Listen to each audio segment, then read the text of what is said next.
Okay, so this is just going to be kind of like a little explanation video for my project. So what I ended up deciding to do was a version of like Monopoly, but for social problems.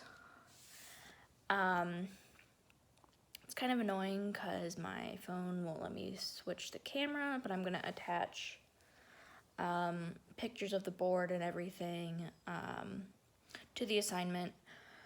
So what I did was like a Monopoly board.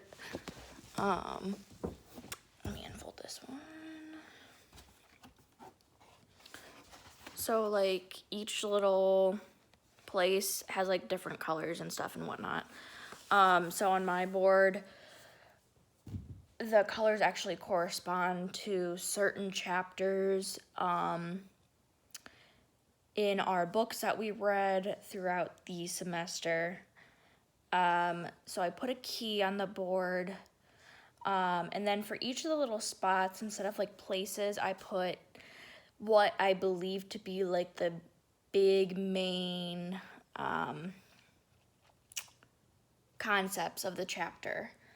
Obviously, as like a Monopoly board, as you go around the board, starting from go, it's like the lowest price. So that's just like the starting base of our social problems class. Then as you go around the board,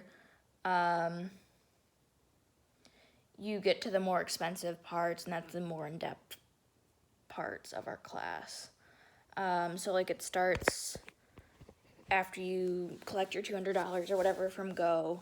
The very first box is the social problems process, because that's pretty much the first thing that was brought up in the textbook. That starts at $60, and then all the way around the board, right before you get back to Go, is social problems work and constructing cases, and those are going to be the most expensive at $350, $400. Obviously, like Monopoly, the point of the game is to own every single part of, I guess, the social problems process, social problems in general. Instead of like railroads, like in Monopoly, I did newspaper, news media outlets. So we have the Plain Dealer, like, Cleveland's just local newspaper. And then as it goes around, there's the three main news outlets that most people are probably going to get their information from online. So the Washington Post, the Wall Street Journal, and the New York Times. Those are like three of the biggest, obviously, news media outlets. I didn't do like news channels like CNN, Fox, anything like that,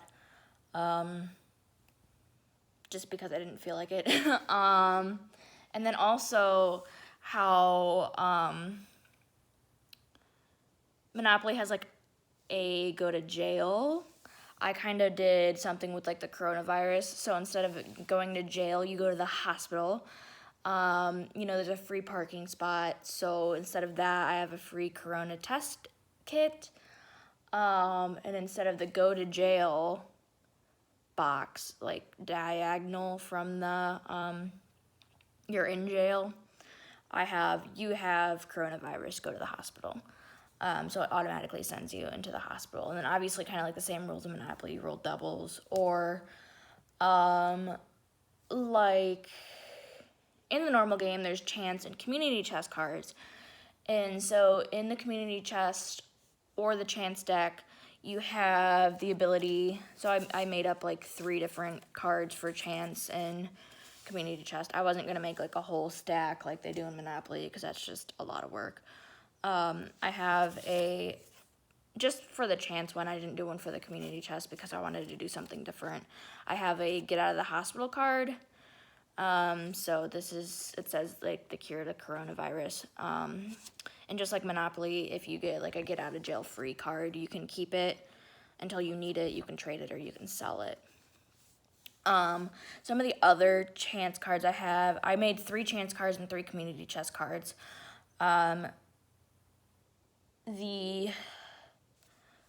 of the other chance cards says, "Aw, sorry, your social problem did not get into the news despite your efforts. So you have to pay the bank $150, and that's basically just like you were trying to get your problem out there and it just didn't work and you lost money because of it. And then like the other chance card there is in the deck, if I can find it. It's basically like if you advance to like the nearest railroad, if you don't own it, you can buy it. If someone else owns it, you have to pay rent. And that's what I did with the newspaper companies, businesses, news outlet, whatever you want to call it. Advance to the nearest one that you buy. If it's unowned, buy it. If it's owned by someone else who's playing the game, you have to pay them twice the rent for it. As for the community chest cards, I have... These are kind of like chance cards in my opinion, but it's more like money-based. In the community chest, there's more opportunities for you to get money from the bank as opposed to having to pay the bank, I guess. Like you still have to pay the bank at some point in some of these cards. There's no getting around it. But the community chest, it's more likely you're gonna get money from the bank or the community, I guess. So these ones are, I'll start with the only one that I made that you have to pay.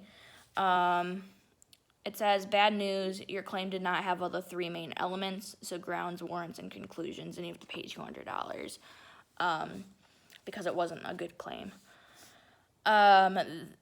The next one is, congratulations, your claim has flooded the media, so your claim is out there. You have support from other claims makers, experts, stuff like that, and you collect $250 from this. You made money off of your claim, basically. And then the third card that I have for the community chest is, you have received support from an inside claims maker for your claim. So as an outside claims maker, if you get, the inside claims maker's support, that can help get your claim out into the media, out into the public, where other people can see it a lot easier. And so I put collect $100. So that's basically it. Like I said, I'm going to attach pictures. I'm probably going to upload this to YouTube. I'll put a link for you to watch this video in the place where we have to turn the project in on a Blackboard. So I'm going to post some pictures with more up close detail of my board. I'll give you a list of like the chapters, what I picked out of each chapter as I think is the main concepts. And then I probably won't post pictures of the community chest or chance cards since I just read them to you. Like I said, I didn't make any more than these 6. That seemed a lot more work than it was worth. So yeah.